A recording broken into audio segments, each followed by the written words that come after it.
Estimadas maestras y maestros de las escuelas normales del país, a nombre de la Dirección General de Educación Superior para Profesionales de la Educación, la DGESPE y del equipo de profesionales que participan en el diseño de los programas de estudio de la licenciatura en Enseñanza y Aprendizaje de la Historia en Educación Secundaria Planes 2018, reciban un cordial saludo.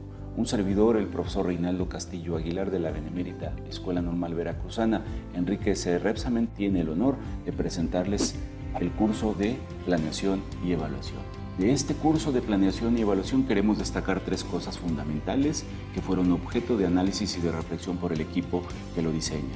Primera, es que históricamente estos temas habían sido tratados en planes de estudio del pasado de manera separada, es decir, un curso de planeación por un lado y un curso de evaluación por otro, y que en algunas ocasiones estuvieron por ahí de media carrera cuando los profesores en servicio decían que era muy tarde porque estos eran elementos necesarios que debían darse desde los primeros semestres.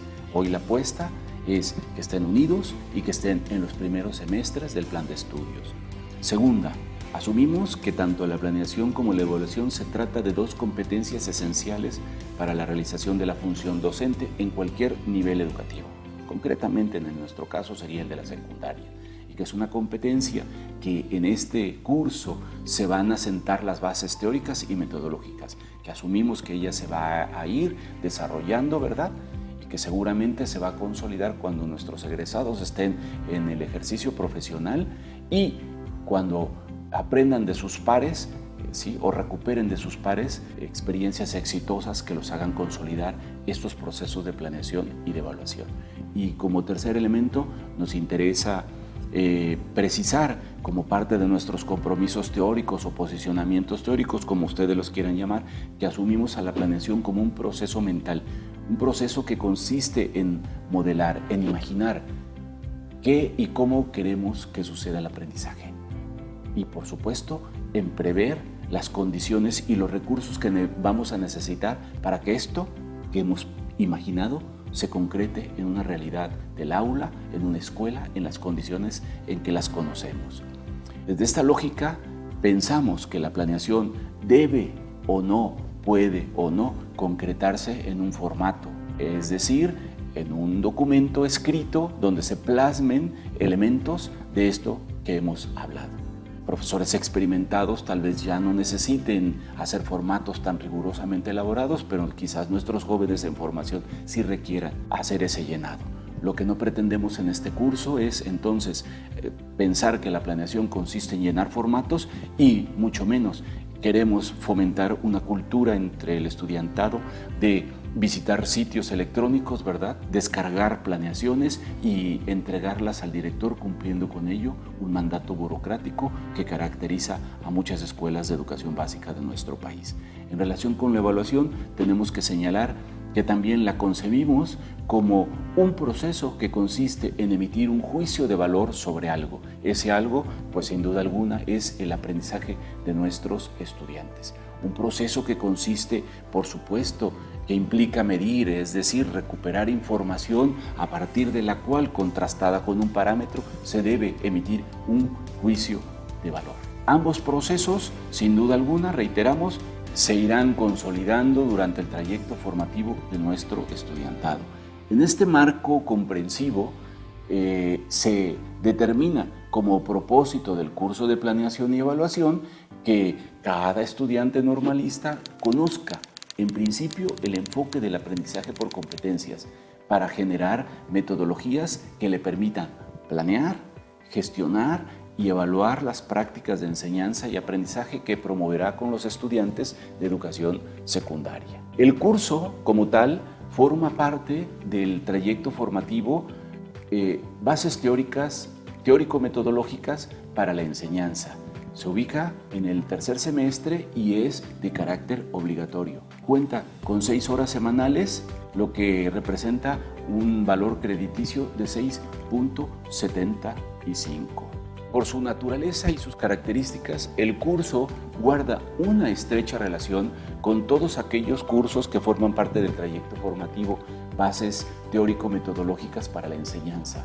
Además de que guarda una estrecha relación también con el trayecto formativo de formación para la enseñanza y el aprendizaje, que es la que aporta el contenido disciplinar de la historia. Acá está la metodología para la planeación y la evaluación, y aquí está el contenido disciplinar que será objeto de aprendizaje en las escuelas. Y por otra parte, se vincula también directamente con el trayecto formativo de práctica profesional, porque estos elementos teóricos de la planeación y la evaluación y estos elementos disciplinares son los que permiten tener insumos para que los estudiantes se acerquen a las instituciones de educación secundaria, en donde realizan sus observaciones y sus prácticas como tales. Como todos los cursos de las mallas curriculares 2018, este contribuye al desarrollo de los 3 tipos de competencias que están plasmadas en los planes de estudio, es decir, a las competencias genéricas, a las competencias profesionales y a las competencias disciplinares. Quisiera destacar básicamente aquí, no porque las otras no sean importantes, dentro de las competencias profesionales hay un par de ellas que son importantes recuperar. La primera, diseña los procesos de enseñanza y aprendizaje de acuerdo con los enfoques vigentes de la historia, considerando el contexto y las características de los estudiantes para lograr aprendizaje significativo. Y la segunda, competencia profesional. Evalúa los procesos de enseñanza y aprendizaje desde un enfoque formativo para analizar su práctica profesional. La estructura del curso está construido a partir de 3 unidades de aprendizaje. La primera, denominada el enfoque por competencias en la educación. Esta unidad tiene como propósito que el estudiantado analice los antecedentes del enfoque por competencias y su naturaleza, con la finalidad de identificar las competencias que se desarrollan para el aprendizaje de la historia en la educación secundaria. Y tiene 3 grandes temas sobre los cuales girará el proceso de aprendizaje de los mismos. No se trata de ninguna manera de hacer una revisión histórica, irnos a la oscuridad de los tiempos, pero sí de ver cuál es la génesis, cuál es la evolución y cuál es el debate actual que ha generado la incorporación de las competencias en los diferentes sistemas educativos del mundo. La segunda unidad, la planeación por competencias, tiene como propósito que el estudiantado comprenda los fundamentos teóricos y metodológicos de la planeación por competencias, no cualquier tipo de planeación, sino la planeación por competencias y concretamente de contenidos disciplinares de historia. Para ello, tiene 2 grandes contenidos que versan sobre el asunto metodológico y el asunto disciplinar. Finalmente, la tercera unidad, metodologías para la evaluación de las competencias, tiene como propósito que el estudiantado utilice estrategias e instrumentos de evaluación auténtica para evaluar las evidencias de los aprendizajes. Y también hay 3 grandes temas que tienen que ver justamente con la evaluación auténtica y con las estrategias de evaluación en este marco o en esta corriente de pensamiento denominada evaluación auténtica. Reitero, no es el propósito, ninguno de los 3 propósitos está orientado a irse a la oscuridad de los tiempos, ni en el proceso de la planeación, ni en el proceso de la evaluación, porque lo que queremos es que el estudiante salga fortalecido en estos enfoques de la planeación y de la evaluación, que son el sello de la época. En relación con las orientaciones para el aprendizaje y la enseñanza, si bien es cierto que estamos hablando de 4 estrategias de trabajo, queremos reconocer que el profesorado de las escuelas normales en su largo andar ha generado o desarrollado experiencias exitosas para promover el aprendizaje significativo en las aulas. No estamos en desacuerdo que se sigan utilizando, simplemente queremos decir que adicional a ellos se encuentra el aprendizaje por proyectos, el aprendizaje colaborativo, el aprendizaje basado en problemas y el aprendizaje situados. Lo que no queremos es que la clase siga siendo una clase magistral, una clase tradicional o directa en donde el profesor se convierte en un expositor de contenidos y el estudiante en un receptor pasivo de los mismos. En relación con las sugerencias de evaluación, queremos también señalar que, como su nombre lo dice, son sugerencias que deben ser reflexionadas en principio por ustedes, maestras y maestros, y en un segundo momento deberán ser negociadas con sus estudiantes para que éstas se ajusten a sus necesidades y a sus expectativas. Cada una de las unidades tiene las evidencias de aprendizaje que se espera se construyan durante el proceso formativo, una descripción de cada uno de estas evidencias y una ponderación que pudiera ser guía en este contrato que ustedes realizan. Y finalmente hay un producto integrador, ¿sí? Una propuesta de un producto integrador con una descripción y un porcentaje. Todo ello son sugerencias. Esperamos que la experiencia de ustedes, maestras y maestros, enriquezca estos planteamientos y los haga pertinente con las necesidades de sus estudiantados.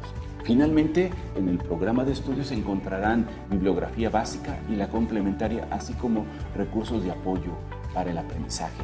Entre ellos hay videos y tutoriales que tienen que ver con la planeación y la evaluación. Recomendamos ampliamente recuperar materiales de los cursos de la Licenciatura en Educación Preescolar y Primaria 2018, concretamente del curso de Planeación y Evaluación de la Enseñanza y el Aprendizaje, que está disponible en el sitio web de la DGESPE. Para el equipo de profesores que hemos participado en el diseño de este programa, estamos seguros que el proceso formativo será rico en aprendizajes significativos y pedagógicamente relevantes. A nombre de las instituciones que representamos y muy concretamente de la Escuela Normal Superior de México, que fue la institución responsable de este programa, cada uno nos vamos repartiendo las tareas. A nombre de la Escuela Normal Superior de México y de todas las demás participantes, reitero el comentario, deseamos éxito en este proceso formativo con sus estudiantes. Muchas gracias.